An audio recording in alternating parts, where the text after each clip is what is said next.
Hi everybody, welcome to Uzbekistan today. Today we have a special guest with us and we will get to know more about some of her expertise. So Indira, why don't you first introduce yourself and then we'll get to know you a little bit better. So my name is Indira and I work as a simultaneous and consecutive interpreter in Tashkent, Uzbekistan. Tashkent is the main city where I'm based, but I work all over Uzbekistan and sometimes I even go abroad because of my work. All right, so just to understand interpretation, you are simultaneous interpretation or you're a consecutive interpreter? I do both, but I prefer to do simultaneous because I always compare it to the cars. Basically saying you start always with the basic car, which is a written translation, and then you move up to a level up. What is a level up car? I don't know. Well, I mean, higher let's level say car, yeah. Chevrolet. Let's say Chevrolet. So that's Okay. the consecutive, and then you go to Lamborghini. Ooh, that's That's simultaneous. Yeah. So after you try Lamborghini, Lamborghini. People, okay, because in Uzbekistan we say Lamborghini, which is wrong, but All right. if you say Lamborghini, people will start correcting you. But the point is that when you go to Lamborghini, then it will be hard to get back to Chevrolet or Yes. what was the basic car, whatever. So I'm not good Fiat. with cars. Yeah, I'm not good with cars, but every time when I say it's a level up, people usually understand. So mostly I prefer doing simultaneous, and then, yeah, I mean, if I have options, let's say, to choose, I would go to. Definitely. Well, I don't know if you know this, but I not only did I have a simultaneous interpretation, but I also myself was a simultaneous interpreter. I do not like consecutive at all. I prefer, come out of the ear and get out of my mouth. Exactly. Kind of thing. Like quickly thinking like maximum wait for me was like 1 second. Other than that, I just have to, you have to go. Yeah, exactly. Yeah, after you develop your reactive abilities and skills, it gets so hard to memorize all the text that comes in paragraphs with the consecutive. Anyway, there are two different jobs, like the consecutive and simultaneous. There are two different jobs with two different skills and abilities involved. So yeah. Yeah, definitely. Now, there's no professional school in many of the places to actually go. So you either have it or don't have it. That day that came for me was like I had to sit on that booth and do it. Exactly. It just came. So when did you know that you can do this? Actually, mine started because of necessity, financial necessity. It was basically saying I've got a bachelor in business administration. I've got some courses in environmental engineering, and then I went to Masters of Environmental Engineering. I completed my Masters with thesis. I came back to Uzbekistan trying to work as an environmental engineer, but it was the era of previous president when everyone who studied abroad would be considered as foreign agents. Okay. So I was never allowed to work anywhere. Because I had linguistic skills, I had diplomas, I had foreign education, but none of them would be working in Uzbekistan. I was completely broke, and then all of a sudden there was a mission, and my friend, who is interpreter, she had several missions on one day, so she said, "Can you please help me? I have several missions coming and I'm physically not being able to participate. All you need is just to go and translate, to interpret, basically saying." So I was scared, but it was a short mission of half an hour or 1 hour. So I went there, I did the interpretation, it worked out, and then I realized that I can earn money with this abilities of mine. Then I started translating. Actually, my written translation experience started way back when I was even in high school, but for the interpretation it started out of necessity when I was 24, 25, like when I graduated from my master's, and ever since then I'm doing the interpretation, and I'm very happy because at some point I realized that per day I can earn as much as I can earn per month in a state state agency of environmental protection. And then I said, okay, I give up, because for a year I was going to the agency of environmental protection trying to sell myself, saying I am the only environmental engineer with a foreign diploma in Uzbekistan. Wow. Yeah, but they were like, no, we don't need you. Yeah, you're a foreign agent. Exactly. All right. So good. I mean, well, I mean, there's a couple of things I want to ask. Well, first of all,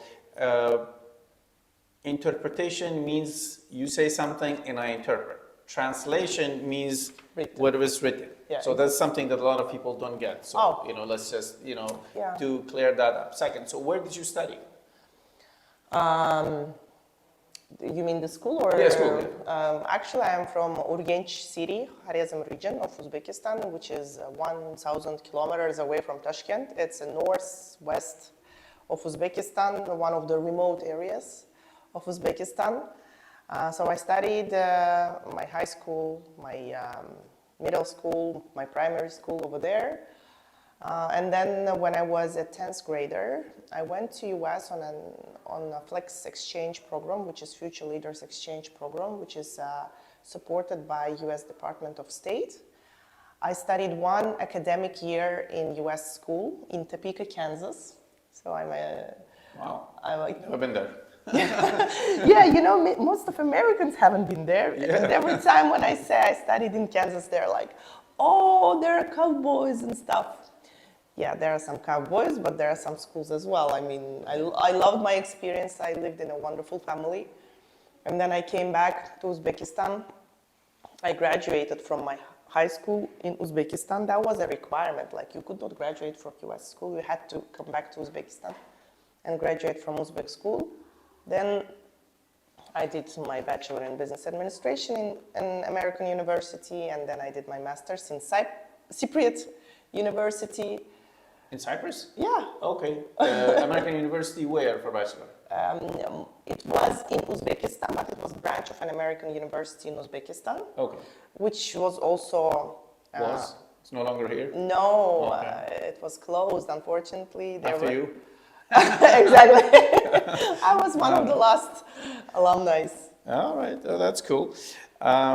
Good to know. Now, we both know that interpretation and translation, it's a little bit difficult and complex job with new words coming up, new phrases coming up. How do you keep up with that? How do you update yourself? Yeah, actually, you know, we have very nice, powerful tool called Telegram, where we have the group of interpreters and translators. We have several groups. So we have separate group for simultaneous interpreters, and we have group for the translators of Uzbekistan, and I am one of the admins of the group. Actually, it's a huge group, more than 1,000 people. And usually when we have all these new words coming, people start asking, like, how would you translate this? But the point is that it's not hard with English and Russian when the new words come. But with the Uzbek, it's a complete mess because, especially when it comes to the IT terms, it's a complete mess because there is no unification. For example, as an example, I can say the flash drive is being translated so differently. Like, you can take 5 IT books, and the flash drive would be translated differently, you know? Like in English, you use usually 2 or 3 words. You use USB drive, you use flash drive, and you use USB disk. Or port, some people Or say. port, okay, 4. In Uzbek, you would probably find 8 to 10 different translations. Wow. Like someone would say, little holder of the information. Like I'm saying word-to-word Okay, translation. transliterating, Yeah. Or someone would say USB holder. Someone would say port holder. You know, there are so a many whole bunch of translations. stuff. Ah. Even Excel, you know, you have rows and columns. Oh. In Excel, in Uzbek, it's like for rows there are several translations, and for columns there are different translations. So there is no unification in Uzbek. We're having trouble with Uzbek, to be honest, not with Russian and English. Yeah, okay. Now, the other thing that's important is cultural sensitivity, because, you know, cross cultures, and how do you handle that and manage that? I mean, I don't really have much difficulties with that, just because I studied abroad and I'm very much familiar. But when you work, let's say, in a remote area, it's a very common thing when a local would come up to a foreigner and say, how to go to US or how to go to Europe, can you tell me the ways? Or like, how much do you earn over there? Or like, how old are you? Or are you Muslim? Something like that. All those common questions in rural areas. It's not because people want to get a lot of information, it's just because they see a foreigner for the first time, let's say, and they're keen on exploring him and they don't know anything. They don't know what to ask, and usually they ask about money or religion or about how many kids you have, or very often foreigners, they get married very late or they don't marry at all. And they're like, oh, you're 40 years and you don't have kids? Oh, shame, something like that. So for me, I'm kind of used to it, but I usually tell my clients to be prepared to that kind of So you prepare your clients for this? Sometimes I do. If I see that the client, let's say, does not meet the Uzbek stereotypes, let's say, doesn't fit the Uzbek stereotypes, then I will have to prepare the client. Ah, cool. So one of the other things that actually I've also faced before is sometime during interpretation, especially in the high levels, and I'll also ask you about what level did you translate and interpret. There might be some politically charged things that you have to interpret and translate. How do you actually interpret all of that? How do you handle it? They're saying something offensive. Do you basically censor it, or do you just say as it is? How do you handle that? So speaking about the levels, so I have worked from the very basic level, let's say some blue-collar employees, up to the ministerial level. For interpretation, you mean? For interpretation, Okay. yeah. So I even, by saying low level, I don't want to offend anyone actually. I prefer working with low level much more than with the highest level, because on the lowest level, you learn much more than... About what? About anything. For example, when you work with, let's say, agricultural specialists, you learn about pesticides, herbicides, plant growing, and etc. When you work with minister, you don't learn anything. You just go somewhere, you translate. Oh, we're from Uzbekistan, wonderful country. We came to, like, I was on a business trip of one of our ministers abroad. So we went abroad. We were just saying, oh, your country is beautiful, we should do cooperation. The same thing over and over again. You don't really learn anything. But when you work with, let's say... With the staff. With the staff, yeah. You really learn a lot of interesting information, especially when it's a training or a seminar. But with the ministers... Yeah. It's just some, basic phrases that they keep saying to everyone. So in terms of, so you work up to the ministerial level, but do you have a specialty, the fields that you talked about agriculture, so what other fields? What's your specialty in the fields? I prefer working with sciences, economics, and politics. I don't work with IT. Okay. And I prefer not to work with legal. Okay, yeah. I know it's challenging. It's a because lot I had a worse, fail. yes. I should be honest. I had a fail in a Supreme Court. So. Yes. No, it happened to me too. It was just the legal language was heavy. Yeah. And unless you know the legal language, exactly. If you interpret anything, it'll be misinterpreted because because they have so many words, like they have plaintiff, defendant, convicted. Well, these are the easy one, yeah. Convicted, something, and they have like the stages. The person can be plaintiff but not defended, defended but not convicted, and you can lose it, yeah. Yeah, and then sometimes when they're speaking, he was defended but not convicted, but not in the court, but imprisoned, but something. I'm like, he was a human, basically saying. Make up your mind. Yeah. Yeah, no, I know. Definitely, that could be a big situation. Now, one of my final questions would be in the digital age and AI and all of that. I'm sure there's a lot of these things. maybe interpretation would be lost altogether because AI is doing most of that. Well, first of all, how is technology helping you, and what do you foresee in the near future? I mean, artificial intelligence is coming, and we will be losing our jobs. That's. Hopefully, you'll retire by that time. I don't think I will retire, to be honest, because it's coming very. No, in like 10, 20 years, it's not. Oh, I don't think it will last that long. I'm very honest. 2 weeks ago, one of my friends who went to Japan, Yeah.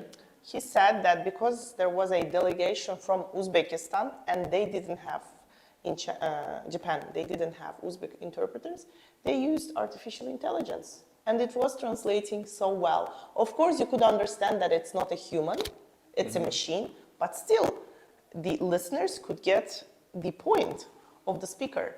So I think it's coming very soon. 3 to 5 years, you would say. Probably, yeah. If not sooner. Yeah. The only interpreters who will be still in need would be probably the ones who would escort the high level officials, because it's more about the protocol. Yes. The president or the minister cannot have the earplug basically saying.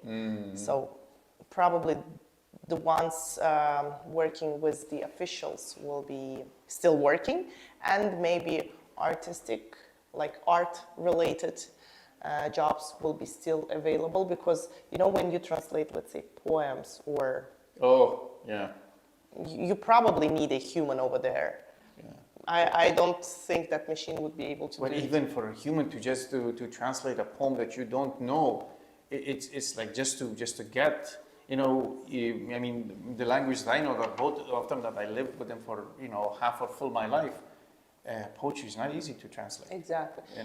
Even though I guess machine would probably make it better. Yeah, probably machine will do it better. Yeah. Because they know all the poems, so they can translate it already, interpret it beforehand. Exactly. Now, in terms of just to finish off the interpretation part of it. First, you said there are like a lot of interpreters. How many interpreters do you think are simultaneous interpreters in Uzbekistan? In Uzbekistan, we have around 40. Okay. 40. Like professional ones that Yes. you could respect and you Yes. think that the work is okay, 40 is a lot. I mean, for 37 million of people. Well, I mean, the experience I had is maybe 10 for the 35 people. So, But yeah. I mean, good ones. Well, I'm not talking about the second-hand people. Yeah, but see, the point is that not all 40 can translate into Uzbek. Okay, so because- that's okay. So Yeah, they do it in so Russian. We would say, let's say 20 people can translate both from English to Russian and Uzbek. 10 would be only into Russian and 10 would be only into Uzbek. So not all 40 would be doing three languages. All right. And because Uzbekistan is a duolingual country, I mean, you need both Russian and Uzbek here. So. All right. Well, so far you have a job. I do. There's a demand for it. I do. I also translate Turkish, which is extra Translate or ability. interpret? I do sometimes the interpretation, but I prefer. Right now, I'm at try to keep with the basic level because we have more professional Turkish interpreters. Okay. So yeah. Okay. Cool. And in terms of the demand on languages, what are the most demand aside from English? Will be the other demand on language? Turkish? In Chinese? Uzbekistan or Yes, in the Uzbekistan. world? Oh no, Uzbekistan. In Uzbekistan, it's definitely Turkish because we have a lot of Turkish companies entering the market. And probably Chinese because we have That's growing. we have a big community of Chinese interpreters. People need translators, the interpreters, to do that installation work, which lasts maybe 3-4 days.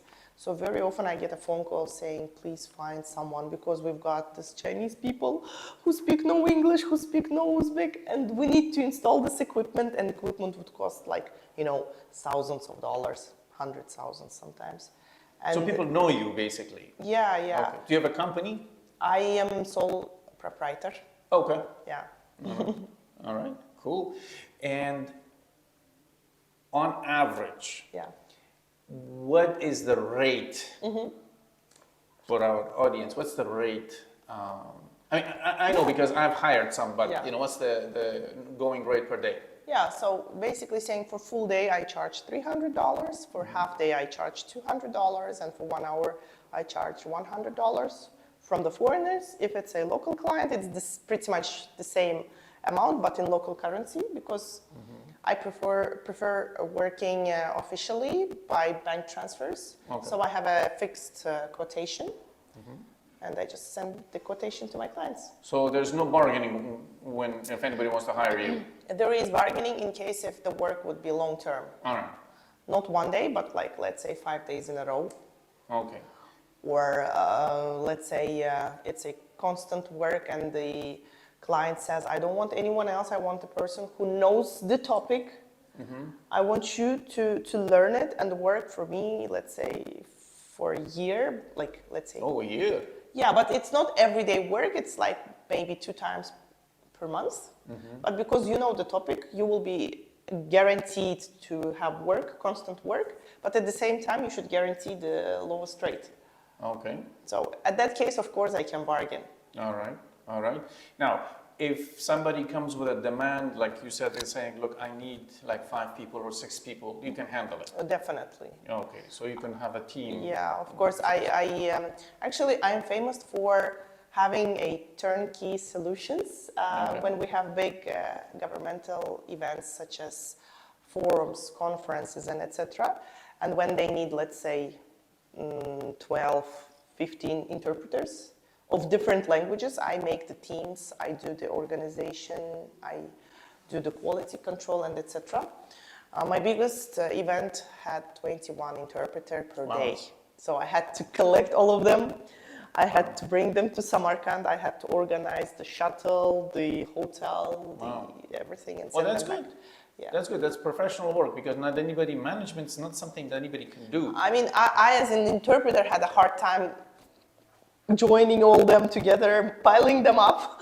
Did you work yourself or you were just managing them? That day I did not work because I had to manage 21 people Yeah. sitting in the proper booth, in the proper room, doing proper translations into the proper languages. So on that day I was just the organizer. But the same event was continuing for 4 more days, and on day number 2, 3, 4, there were only the seminars. I was working on the seminars. But on day 1, I was just the controller. Well, that's good. So in this sense, the interpreter's getting paid by you because you're bringing... Exactly, yeah. Okay, I am so- the one, I'm the, let's say, general contractor with the Yeah. client. Okay. So the client just pays me, and then I distribute according to the working hours of each interpreter. All right. That works very good. Well, at a final word regarding this, before we go to our next segment, any anecdotes, any stories, anything interesting about interpretation, the world of interpretation and translation? I would probably,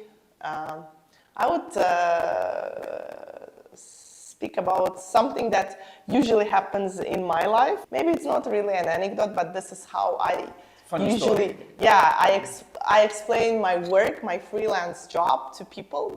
We live in a post-Soviet area, and you probably now know that Soviet era is famous for being workaholics, from 9 to 6 every day at a fixed place. For 20 years you should work. So that's all about the Soviet mentality, you know, it's all about... Well, spending time, I don't know about working hard, but spending time, yes. I know. Yeah, but it's all about fixed, you know, everything is fixed, like the work schedule is fixed, your place is fixed, your company is fixed, you don't really do the relocation, you don't do any rotations and stuff. So every time when I say I'm interpreter, people ask me, where do you work? I'm like, I'm freelance. And people are like, what company you work for? I'm like, I work for many companies. Like, can you name them? And I start like, you know, Nokia, Asian Development Bank, World Bank, IMF, and they're like, when do you manage to work?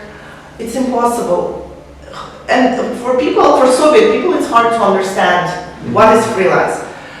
So I came up with a very short explanation. I say it's just being a prostitute. You work every day with a new client who pays you the money. And that makes it so simple to explain to a Soviet person what is a freelance job. Okay, well, that, that works. Thank you, that was funny. One final question. You said you work ministerial level, so why not the president? Because, first of all, You're still a spy? Exactly. No, first of all, for working at presidential level, you need to have some experiences, basically saying that I don't possess enough. What sort of experiences? Like you need to work at the ministerial level for many years. You should be at. You should have some governmental employee experience. Like you should work for governmental organizations, like state agencies and stuff. And the second is desire, I guess. Maybe if I wanted, I would be working at the presidential level, but I was never interested in because it's not fun. You usually get the text. You should read the text. You don't really translate because the text of the president are being censored so many times. Like they have the text writers, they have the editors, and it's being checked and corrected so many times that both the president gets his own text to read and you as an interpreter, you get your own text to read. So it's not really fun. You don't really interpret, you just read the text. I mean, you have to interpret it. No, it's already translated for you. Really? Yeah, usually it is like that. 80% of the cases. So you don't really need to be an interpreter? No, not really. You just read the text. 80% of the time, even on a bilateral meetings, it's usually you know what the president says and will say and what the opposite side will say. So it's already predicted. So you're there just in case something... No, they still do the interpretation, but it's already given as a text. Yeah, but that's not interpretation, that's reading. It is most of the time reading, yes. And if you, let's say, do small correction or mistake, let's say, you were reading and for some reason you did then you need to write like a sorry letter explaining why you did it. Yeah, too much hassle, I worked too official. Yes, I worked at the level where the president was present at the event. It was not event I enjoyed. It was not even one. I worked on 2 or 3 events with the presence of our respected president, but it wasn't fun. Too much control, too much, hassle. All right. Well, good. Well, we'll end this segment. Thank you very much. We'll go to the next segment in a bit, but thank you for coming here and telling us more about interpretation, the world of interpretation. And if anybody wants to contact you, we will have your contacts on the YouTube so that they could contact you directly. Great. All right, thank you all.